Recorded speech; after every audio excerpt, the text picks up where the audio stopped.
बिस्मिल्लाहिर्रहमानिर्रहीम, अस्सलाम वालेकुम। Welcome to my YouTube channel kitchen with Zatash. Viewers, आज हम अपने किचन में फालसे का शरबत बनाने जा रहे हैं। बहुत ही कम अरसे के लिए आने वाले इस फल के बहुत सारे हेल्थ बेनिफिट्स होते हैं, जिनको ध्यान में रखते हुए आज मैं आपके साथ इस शरबत की रेसिपी को शेयर कर रही हूँ, ताकि आप इसको बनाकर 1 से 2 माह के लिए स्टोर कर सकें और इससे फ़ायदा उठा सकें।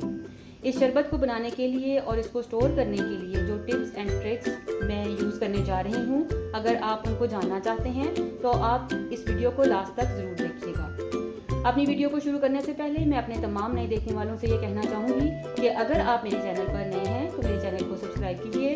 बेल आइकन पर क्लिक करने से आपको मेरी तमाम नई अपकमिंग वीडियोज़ का नोटिफिकेशन मिलता रहेगा।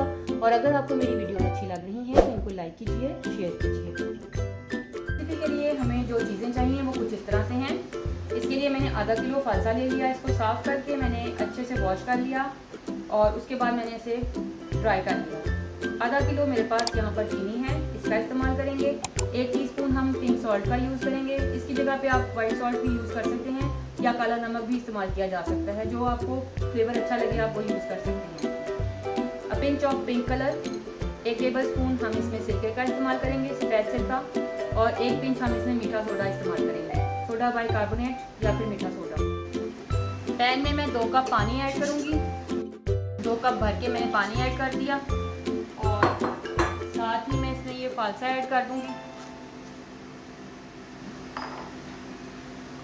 इसे ऐड करके थोड़ी देर के लिए मैं इसे कवर करके दरमियानी आंच पर कुक करूँगी ताकि फालसे सॉफ्ट हो जाएं। ये देखिए तकरीबन 5 से 7 मिनट के बाद पानी उबलने लगा। अब ये फालसों का कलर भी चेंज हो गया और ये गल भी गए हैं। ये देख सकते हैं आप, ये सॉफ्ट हो गए हैं। अब मैं फ्लेम को ऑफ कर दूंगी और इनको ठंडा करेंगे। उसके बाद इनको ब्लेंडर में डाल के ब्लेंड करेंगे। फालसों को ठंडा कर लेने के बाद अब इनको मैं ब्लेंडर में डालने लगी हूँ। ब्लेंडर को चलाएंगे तकरीबन 3 से 4 मिनट के लिए।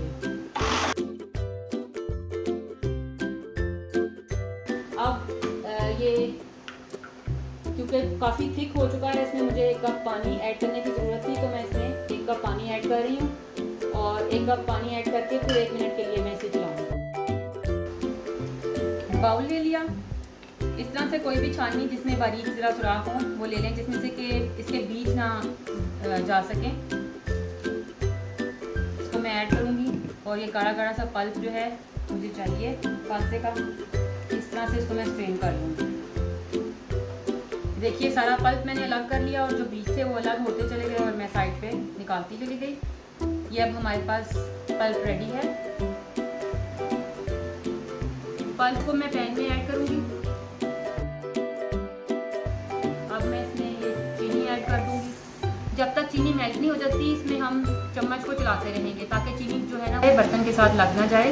अब इसमें मैं टेस्ट के लिए सॉल्ट ऐड कर रही हूँ और ये 1 टेबल स्पून सिरका ऐड कर रही हूँ। इसको खूबसूरत सा कलर देने के लिए 1 पिंच मैंने कलर ऐड कर दिया, पिंक कलर।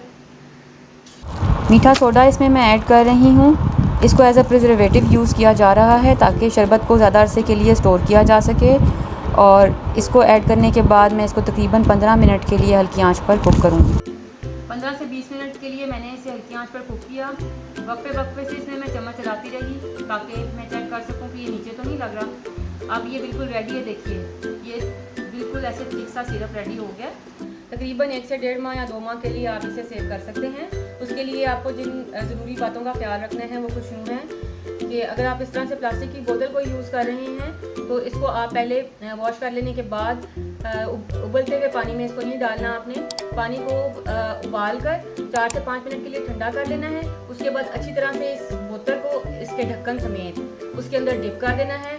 उसको निकाल कर आपने अच्छे से ड्राई कर लेना है। इसको मैंने इस तरह से रेडी किया हुआ है और ये जो कीप है इसको भी मैंने इसी तरह से तैयार किया।